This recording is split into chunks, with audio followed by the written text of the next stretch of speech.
¿Les parece justo? Mi novio rompió conmigo porque según él no lo respeto porque tengo juegos subidos de tono con mis amigos. ¿Qué le pasa? Mateo y yo teníamos, o eso pensaba yo, una relación casi perfecta. Llevábamos 2 años juntos y él era todo lo que se supone que una quiere, atento, inteligente, guapo y con un trabajo estable. Nuestro día a día era fácil, cómodo. Me preparaba el café por las mañanas, se acordaba de las fechas importantes y escuchaba mis dramas del trabajo con una paciencia infinita. Pero, si tengo que ser completamente honesta, siempre hubo una pequeña parte de él que me pareció anticuada. Era un hombre de rutinas, de planes a futuro, de una seriedad que a veces rozaba lo aburrido. Mientras que yo vivo en el ahora, él vive en un plan a 5 años. Siempre lo vi como una peculiaridad entrañable, como tener un coche clásico, bonito, fiable, pero que no corre a más de 80. Mi grupo de amigos es todo lo contrario. Somos ruidosos, espontáneos y un poco caóticos. Nos encanta reírnos de nosotros mismos y no tenemos filtros. Adrián, mi mejor amigo desde la infancia, es el epicentro de todo. Es de esas personas con una energía magnética que hace que todo sea más divertido, más atrevido. Cuando estamos juntos, las horas vuelan entre bromas internas y planes absurdos. Mateo, al principio, parecía encajar. Sonreía en los momentos adecuados, participaba en las conversaciones, pero siempre noté una barrera invisible. Él era un espectador en nuestro circo, nunca un payaso más. Y a mí, en el fondo, me encantaba ser la domadora que intentaba que se uniera a la función. La primera grieta apareció hace unos meses, en una de nuestras típicas reuniones de sábado por la noche en mi piso. Éramos unos 8, las cervezas fluían y la música estaba alta. En un momento, Adrián, con su típica sonrisa de diablillo, propuso jugar Yo Nunca Nunca. A todos nos pareció una idea genial. Era nuestro tipo de juego, una excusa para sacar a la luz verdades incómodas y reírnos de ellas. Mateo sonrió débilmente y aceptó jugar, probablemente para no parecer el aguafiestas del grupo. El juego empezó con las típicas preguntas. Yo nunca he fingido estar enfermo para no ir a trabajar, yo nunca me he colado en el metro. Pero Adrián, como siempre, no tardó en subir la temperatura. Yo nunca he pensado en acostarme con el amigo /diagonal de mi pareja, dijo, mirándome de reojo. Vi a Mateo tensarse a mi lado. Luego vino, yo nunca he enviado una foto comprometedora a alguien que no sea mi pareja actual. La incomodidad de Mateo era palpable. Bebía cuando no le tocaba, miraba fijamente su vaso, se reía de forma forzada. Yo, en cambio, me lo estaba pasando en grande. Respondía a todo con una honestidad brutal, riéndome a carcajadas. Después de que los invitados se fueran, mientras recogíamos, le pregunté a Mateo si se lo había pasado bien. Sí, claro, dijo, pero su tono era distante. Aunque algunas preguntas eran un poco personales, ¿no crees? Me reí. ¿Personales? Mateo, por favor. Es un juego. Se trata de ser honestos y no tomarse la vida tan en serio. Él solo se encogió de hombros. Supongo. En ese momento, solo sentí una punzada de irritación. ¿Por qué tenía que analizarlo todo? ¿Por qué no podía simplemente dejarse llevar? Al final del día, solo son juegos. Si alguien se ofende, ese es su problema, no el del juego. La tensión, aunque yo intentaba ignorarla, se quedó flotando en el aire. Unas semanas después, en el cumpleaños de otra amiga del grupo, la historia se repitió, pero peor. Estábamos en su terraza, y Adrián, que claramente había estado esperando su momento, sacó una baraja de cartas que había comprado por internet. Se llamaba algo así como, Retos Atrevidos. Es la evolución del, Yo Nunca Nunca, anunció con orgullo. Menos hablar y más acción. Una alarma sonó en mi cabeza, pero la apagué rápidamente. No iba a ser yo la que le pusiera freno a la diversión. Las cartas eran una mezcla de cosas tontas y otras que estaban justo en el límite. Recuerdo algunas. Hazle un masaje en los hombros durante 1 minuto a la persona de tu derecha, susurrale tu fantasía más extraña al oído a la persona que tienes enfrente, baila de forma sugerente con la persona más alta del grupo durante 30 segundos. Todo era, supuestamente, en nombre de la comedia. El azar quiso que a mí me tocara hacerle el masaje a Adrián y, más tarde, tuve que susurrarle un secreto al oído a otro amigo, Carlos. Lo hice riéndome, exagerando los movimientos para que quedara claro que era una broma. Mateo, esta vez, se negó a jugar desde el principio.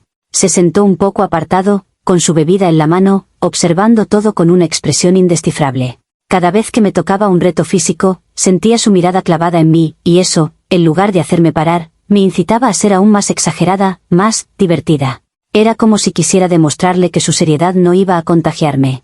Cuando la fiesta terminó y nos subimos al coche para volver a casa, el silencio era tan denso que se podía cortar con un cuchillo. Tenemos que hablar de esto, Valeria, dijo finalmente, sin apartar la vista de la carretera. No me siento cómodo. Yo resoplé, preparándome para la batalla. ¿Cómodo con qué? ¿Con qué me divierta con mis amigos de toda la vida? Él negó con la cabeza. No es eso. No me siento cómodo viéndote susurrarle cosas al oído a Carlos o masajeando a Adrián. Son nuestros amigos, sí, pero hay una línea. Se llama respeto. La palabra, respeto, me encendió. ¿Respeto? Casi grité. ¿Me estás diciendo que no te respeto por jugar a un estúpido juego de cartas? Por favor, Mateo. Esto no tiene nada que ver con el respeto y todo que ver con tus inseguridades. Adrián es como mi hermano. ¿De verdad crees que hay algo ahí?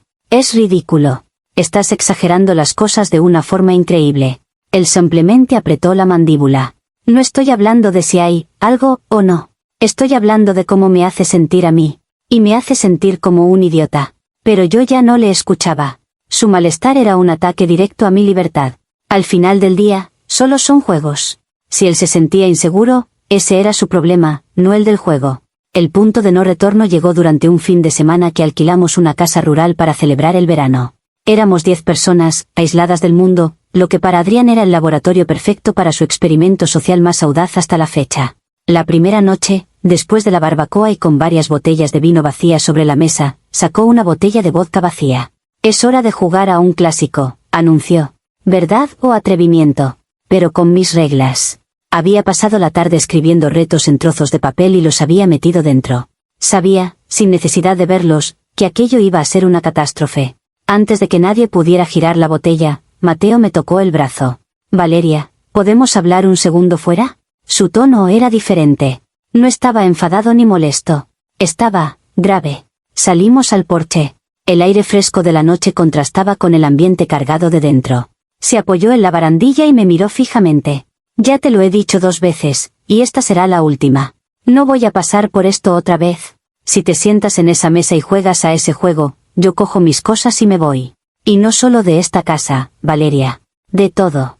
El ultimátum me cayó como un jarro de agua fría. Pero el shock inicial se transformó rápidamente en indignación. ¿Quién se creía que era para amenazarme así? Mis amigos estaban dentro, esperando. Adrián seguramente ya estaba haciendo bromas sobre el secuestro de Mateo. Pude sentir sus miradas a través de la ventana. Me sentí acorralada, humillada. Esto ya no era sobre su comodidad. Era una lucha de poder. Un intento descarado de controlarme. ¿Me estás amenazando?, le pregunté, mi voz temblando de rabia. ¿Vas a tirar nuestra relación a la basura por un juego? ¿Esa es tu última palabra? Él asintió, su rostro impasible. Esto dejó de ser un juego hace mucho tiempo. Ahora es una cuestión de respeto. O me respetas a mí y a nuestra relación, o respetas más la opinión de Adrián y los demás. Tienes que elegir. La elección era obvia para él, pero para mí, en ese momento, elegirle a él significaba rendirme, admitir que él tenía poder sobre mí, sobre mi forma de divertirme, sobre mi identidad. Le sostuve la mirada durante un largo segundo, y tomé mi decisión. Me di la vuelta sin decir una palabra más, volví a entrar en la casa y me senté en mi sitio en el círculo. Estaba cogiendo aire, anuncié a todo el grupo con una sonrisa desafiante. Estaba a punto de empezar sin ti, dijo Adrián, guiñándome un ojo. Cogí la botella. Pues ya estoy aquí, dije, mirando a través de la ventana a la silueta de Mateo en el porche. Que empiece la fiesta. La primera media hora del juego fue una especie de niebla borrosa. La atmósfera era extraña.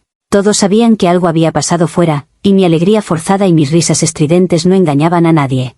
Bebí más rápido de lo normal, intentando ahogar la voz en mi cabeza que me decía que había cometido un error garrafal. Pero la adrenalina de mi desafío era más fuerte. Estaba demostrando un punto, que soy una mujer libre y que nadie me controla. Cada vez que giraba la botella, sentía una oleada de poder. Y entonces, me tocó. La botella apuntó directamente hacia mí. Adrián se frotó las manos con una alegría maliciosa y sacó un papelito doblado de dentro. Lo desdobló lentamente y leyó en voz alta, saboreando cada palabra. Elige a una persona del círculo y recrea con ella el beso bajo la lluvia de la película, El diario de Noah. Tiene que durar al menos 10 segundos. Un silencio incómodo se apoderó del grupo por un instante, y luego estallaron en risas y vítores. Todos los ojos se posaron en mí y luego, inevitablemente, en Adrián. Era el reto perfecto, el que había sido diseñado para esta situación exacta. Bueno, un reto es un reto, dije, encogiéndome de hombros y tratando de que mi voz sonara despreocupada. Me levanté y miré a Adrián. Él se levantó también, con una reverencia teatral. En ese momento, vi por la puerta del porche que Mateo había entrado y se había quedado de pie junto a la pared del fondo, observando. Su presencia debería haberme detenido, pero fue como echarle gasolina al fuego. Lo hice. Me acerqué a Adrián, el corazón me martilleaba en el pecho, y en medio de los gritos y los flashes de los móviles de mis amigos, lo besé. Fue torpe y artificial, un acto puramente para la galería, pero duró los 10 segundos.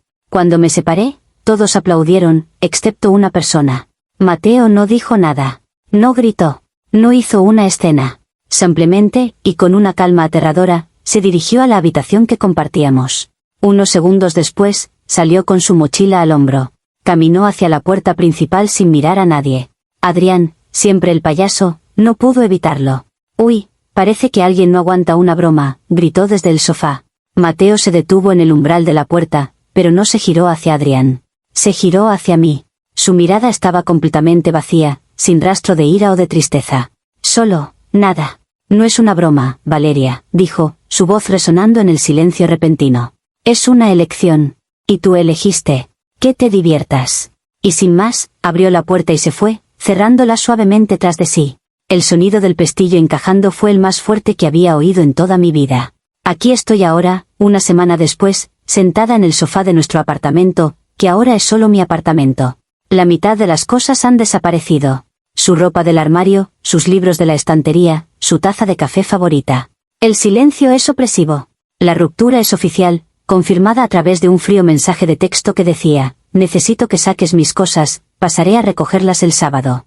No hubo más explicaciones, porque para él, todo se había dicho esa noche. He pasado los últimos días en un bucle de rabia y confusión, tratando de entender qué le pasa. ¿Cómo puede alguien tirar 2 años de una relación increíble por la borda por un estúpido juego?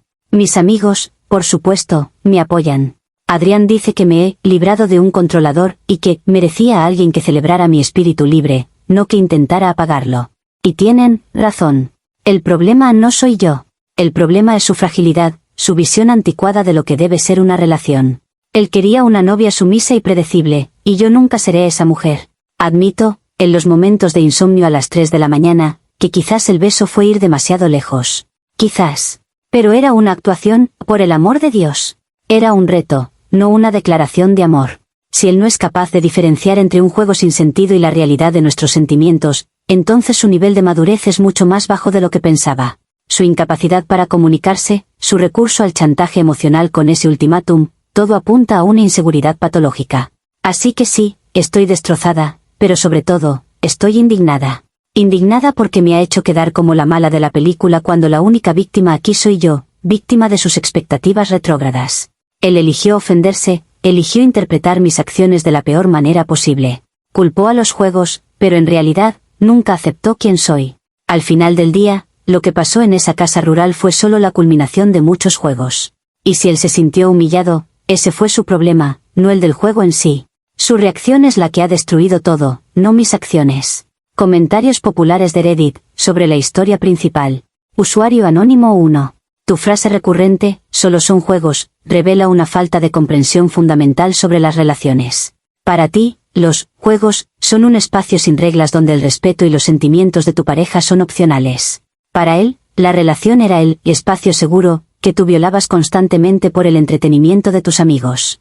Mateo no rompió contigo por un beso, ni por un juego de cartas. Rompió contigo porque le demostraste, una y otra vez, que la validación de tu grupo de amigos era más importante para ti que su dignidad y su comodidad. El beso no fue la causa, fue la prueba final e irrefutable. Respuesta de la OP. ¿Y qué hay de mi comodidad? ¿Y mi dignidad? Su ultimátum fue una forma de ponerme una correa, de decirme cómo debía comportarme para ser una buena novia, según sus estándares. ¿Por qué sus sentimientos son más válidos que mi necesidad de ser yo misma y divertirme? Una relación sana no debería implicar que una persona tenga que encogerse para que la otra se sienta grande. Él era el que tenía que trabajar en sus inseguridades, no yo la que tenía que dejar de vivir mi vida para apaciguarle. Usuario anónimo 2. Adrián no es tu amigo, es el director de tu circo personal, y tú eres su atracción principal. Es evidente que disfruta creando tensión y empujándote a situaciones límite, especialmente con Mateo presente. Cada juego parece diseñado específicamente para humillar a tu novio y reafirmar el control que Adrián tiene sobre ti y sobre la dinámica del grupo. Te escondes detrás de la idea de espíritu libre, pero lo que describe se parece más a una necesidad desesperada de aprobación de alguien que claramente no respeta tu relación. Mateo no era el aguafiestas, era el único que veía la toxicidad de la situación. Respuesta de la OP. Es increíblemente ofensivo que hables así de mi mejor amigo de toda la vida. Adrián es como mi hermano. Su humor es provocador, sí, pero nunca ha tenido malas intenciones. Él simplemente vive la vida al máximo y quiere que todos a su alrededor lo hagan también. Es Mateo el que no encajaba, el que interpretaba la diversión como un ataque personal. Adrián solo quería que se relajara y se uniera a nosotros. Si alguien es tóxico aquí, es la rigidez de Mateo, no la alegría de Adrián. Usuario anónimo 3. El momento en que Mateo te da el ultimátum es clave. No fue un acto de control, fue un acto de desesperación. Después de intentar comunicar sus límites de forma calmada en 2 ocasiones anteriores y ser ridiculizado, te estaba dando una última y clarísima oportunidad para que eligieras. No te pidió que cambiaras tu personalidad, te pidió que respetaras un límite evidente en una situación específica. Tu decisión de ignorarlo y besar a Adrián no fue una declaración de libertad, fue una declaración de que su presencia y sus sentimientos valían menos que un reto estúpido. Te quejas de que te ha dejado, pero tú le abandonaste a él mucho antes, en ese porche. Respuesta de la OP. Un ultimátum nunca es una forma sana de comunicarse. Es chantaje emocional puro y duro. Haz lo que yo quiero o te dejo. ¿Te suena sano? Si realmente me quisiera, se habría quedado a hablar, a intentar entenderme, incluso si no le gustaba. Habría luchado por nosotros. Pero eligió la salida fácil, huir en cuanto no me comporté como él quería. Eso no es amor, es control. Yo no le abandoné en el porche, él abandonó la relación en el momento en que me puso entre la espada y la pared. Actualización 1. Esta última semana ha sido una locura.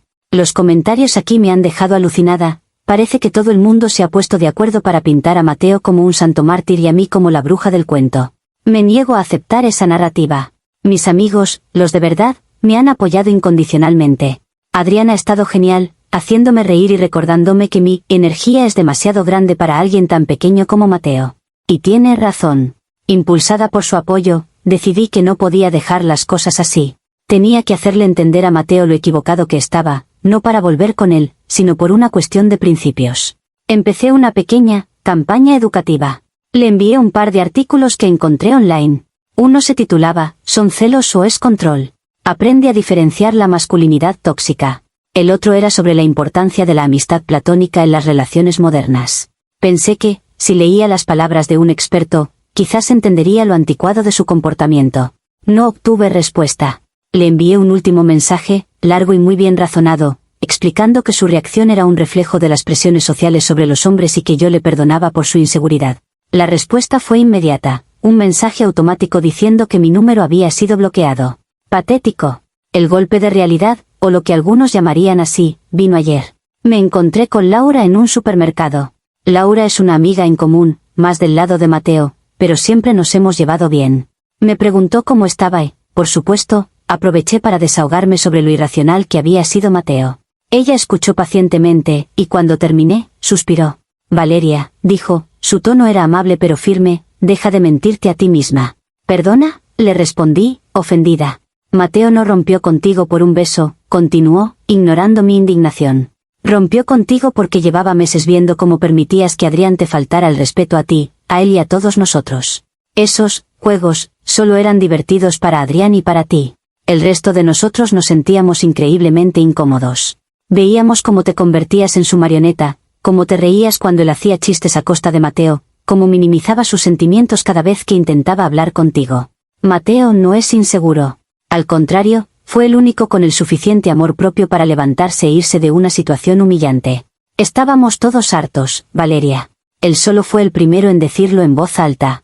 Me quedé completamente helada, con un cartón de leche en la mano. Las palabras de Laura no tenían sentido. Incómodos. Todos. Pero si siempre se reían, ¿o no? Intenté recordar sus caras en los últimos meses. ¿Eran risas genuinas o muecas de incomodidad? Mi cerebro se negaba a procesarlo. Eso es ridículo, le espeté. Estás diciendo eso porque siempre te ha gustado Mateo. Tienes celos, eso es todo. Laura simplemente negó con la cabeza con una expresión de pura lástima, pagó sus cosas y se fue. Conduje a casa en un estado de confusión, pero a medida que pasaban las horas, la ira volvió a tomar el control. Laura estaba equivocada. Estaba resentida. Todos estaban equivocados. No podían entender la complejidad de mi amistad con Adrián. Simplemente no podían. Comentarios populares de Reddit, sobre la actualización 1. Usuario anónimo 4. Tu campaña educativa es la definición de arrogancia. En lugar de reflexionar sobre tus acciones, decides que tu exnovio necesita ser educado, por no aceptar tu falta de respeto. Bloquearte no fue patético, fue la única respuesta sensata a tu condescendencia. Y la opinión de Laura, una observadora externa, debería ser una llamada de atención monumental. Pero en lugar de escucharla, tu mecanismo de defensa se activó inmediatamente y la acusaste de tener celos.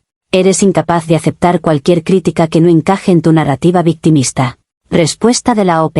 No era condescendencia, era un intento de ayudarle a entender una perspectiva más moderna. Y lo de Laura, ¿qué esperas que piense? De repente, todos mis amigos estaban incómodos pero ninguno dijo nada hasta ahora. ¿No te parece sospechoso? Es mucho más fácil culparme a mí y a Adrián que admitir que simplemente se dejaron llevar. Y sí, conozco a Laura. Sé cómo mira a Mateo. No estoy ciega. Usuario anónimo 5. Laura te dio el regalo de la verdad sin adornos, y lo escupiste en su cara. Ella confirmó lo que muchos aquí te dijimos. El problema no era un juego, sino un patrón de comportamiento. Un patrón en el que tú y Adrián formabais un frente unido de diversión, que en realidad era un frente de exclusión y humillación hacia Mateo. Te has rodeado de gente que te dice lo que quieres oír, Adrián, y has atacado a la única persona que se atrevió a decirte la verdad. Eso no es fortaleza, es cobardía. Respuesta de la OP. Es fácil para Laura hablar ahora que todo ha terminado. ¿Dónde estaba su verdad sin adornos, cuando estábamos todos juntos? Se reía como los demás. Su supuesta honestidad ahora mismo me parece oportunista y falsa. Yo confío en mis amigos de verdad, los que han estado a mi lado, no en los que aparecen después de la batalla para dar lecciones de moral. Actualización final. Han pasado casi 4 meses. La vida ha seguido, o al menos, eso es lo que me digo a mí misma. La verdad es que todo ha cambiado. Las reuniones con mis amigos ya no tienen la misma chispa. Sin Mateo como el aguafiestas oficial, Adrián parece haber perdido el interés en sus juegos provocadores. Resulta que la diversión no era el juego en sí, sino la reacción que provocaba. Sin esa tensión, nuestras fiestas se han vuelto normales. Aburridas. Y una parte de mí se ha aburrido también. El sábado pasado, algunas de nosotras decidimos salir a un bar del centro, uno de esos sitios de moda con cócteles caros y música demasiado alta. Estaba intentando pasármelo bien, riéndome de los chistes de mis amigas, cuando lo vi. Al otro lado de la sala, en un reservado, estaba Mateo. No estaba solo. Estaba con un grupo de gente, y se estaba riendo. Una risa genuina, de esas que le llegaban a los ojos, una que yo no le había visto en mucho tiempo. Y entonces vi con quién estaba. Estaba con ella. Con Sara Rivas. Si eres de esta ciudad, ¿sabes quién es? Es una comediante de stand-up bastante famosa a nivel local. Es conocida por su humor mordaz, su inteligencia afilada y una presencia escénica que llena cualquier habitación. Es el tipo de mujer que es el centro de atención sin ni siquiera intentarlo. Dominante, carismática y brillantemente divertida. Me quedé observándola, hipnotizada. Contó una historia y todo su grupo, Mateo incluido, estalló en carcajadas. Luego interactuó con unas personas de la mesa de al lado, haciendo una broma rápida que los hizo reír también. Era magnética. Y vi la forma en que Mateo la miraba. No había ni un ápice de inseguridad en sus ojos. No había tensión, ni incomodidad. Había pura y absoluta admiración. Orgullo. Estaba fascinado por ella, por su luz, por la forma en que comandaba la atención de todos. Y en ese preciso instante, todo encajó en mi cabeza con la fuerza de un puñetazo en el estómago. Una epifanía tan clara y tan dolorosa que me dejó sin aire. A Mateo nunca le importó que yo fuera el centro de atención. Nunca tuvo un problema con que fuera extrovertida, ruidosa o libre. Nunca se trató de mi personalidad. El problema era la calidad de mi espectáculo. Él no tenía problemas con que yo brillara, tenía problemas con que, para hacerlo, mi método fuera rebajarme a mí misma, a él y a nuestra relación con juegos tontos y provocaciones baratas. Sara Rivas brillaba por su ingenio, por su talento. Yo brillaba por mi disposición a hacer el ridículo por la aprobación de Adrián. Su libertad era creativa y poderosa. Mi supuesta libertad era simplemente una actuación mediocre y desesperada para una audiencia que no me respetaba. Y Mateo, resultó, fue el único que tuvo el suficiente respeto por sí mismo, y por mí, como para no aplaudir al final de la función. Comentarios populares de Reddit, sobre la actualización final. Usuario anónimo 6. Esa es, posiblemente, la toma de conciencia más brutal y honesta que he visto. El problema era la calidad de mi espectáculo. Esa frase lo resume todo. Felicidades, no por la dolorosa revelación, sino por tener finalmente el valor de ver la verdad. Duele, pero es el único punto desde el que se puede empezar a construir algo auténtico. Respuesta de la OP. Duele mucho. Gracias. Usuario anónimo 7. Vaya. Así que nunca se trató de personalidades. Se trató de la diferencia entre ser el alma de la fiesta y ser el chiste de la fiesta. Mateo no quería que te apagaras, quería que te elevaras. Y tú estabas demasiado ocupada buscando la aprobación de Adrián como para darte cuenta. Espero que Adrián esté disfrutando de las nuevas y aburridas fiestas. Respuesta de la OP. No he hablado mucho con Adrián últimamente. Creo que ambos nos dimos cuenta de que la diversión se había acabado. Usuario anónimo 8. La diferencia entre admiración y tolerancia. Mateo admiraba la fuerza de Sara, pero solo toleraba tus payasadas. Y la tolerancia siempre tiene un límite. Esta es una lección increíblemente dura, pero valiosa. No se trata de cambiar quién eres, sino de evaluar para quién y por qué actúas. Quizás es hora de empezar un nuevo espectáculo, uno que sea solo para ti. Respuesta de la OP.